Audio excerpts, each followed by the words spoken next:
So let's talk about supply chain integration. Well, the better we can share information flows, the better off everyone will be. So here's an example of a supply chain specifically for a ketchup factory.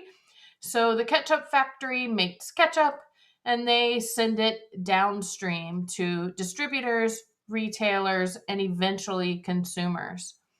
But that ketchup factory probably doesn't grow their own tomatoes or make their own sugar, so they're buying things from suppliers. Their immediate suppliers will be called Tier 1 tomato paste factories. Those suppliers have suppliers, which are providers of grated tomatoes, and then eventually back to the tomato farmer.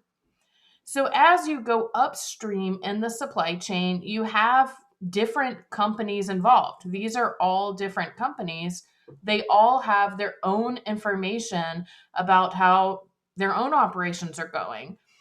So when it comes to integration, what good integration would mean that you have information flows both downstream and upstream in the supply chain.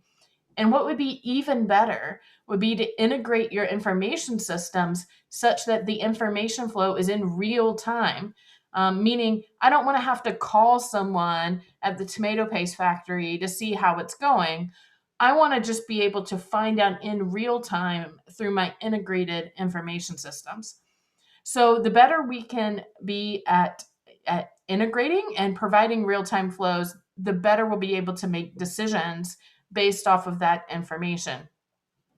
This, of course, becomes very challenging because you're asking for different companies to integrate with information systems, which opens up a whole bunch of potential risk.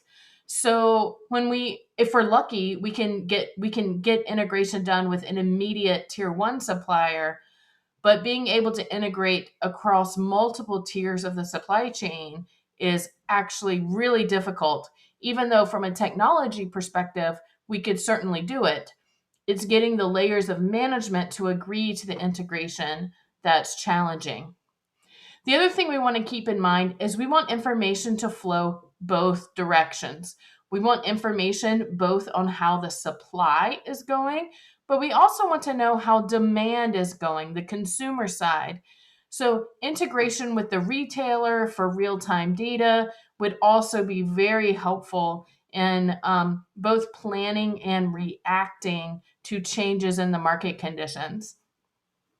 Cash only flows one way. From consumers, it goes upstream in the supply chain, but information should flow both ways. And that's really what we're talking about in terms of integrating our supply chain.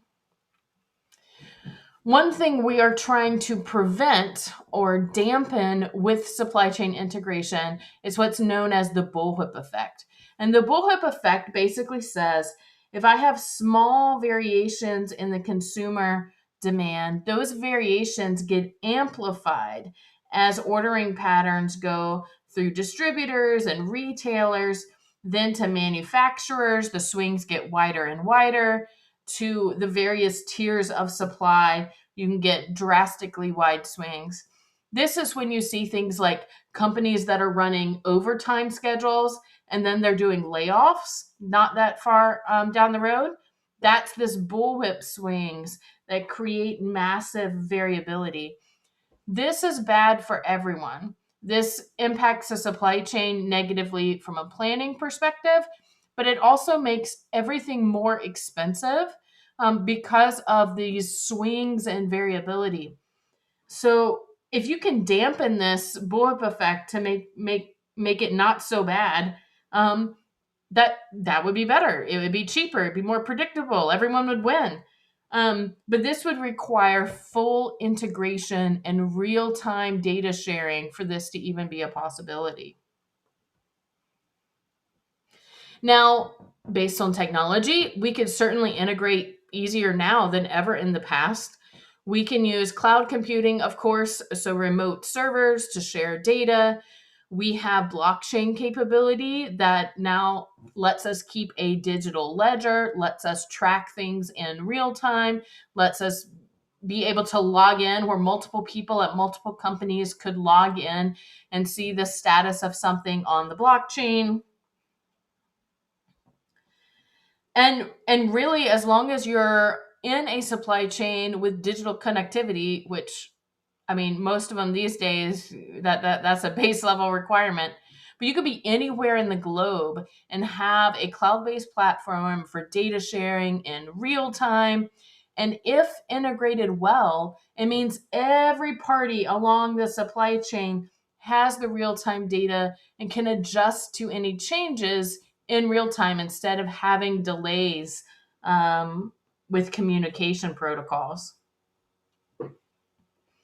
So we want to incorporate blockchain into our supply chains as much as possible.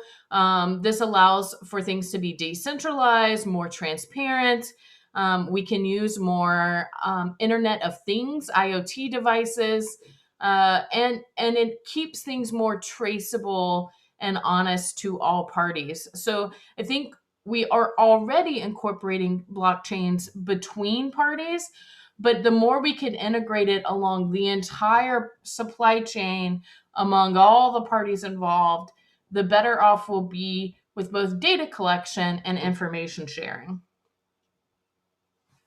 So, just a final note here that we want to get to a point where all of our supply chains across industries are both using blockchain technologies with integrated IoT devices, such that you're able to track things in real time, both along like supply, how supplies are going, but also transportation and warehousing, the manufacturing process and how that is going, and then ultimately distribution and retail.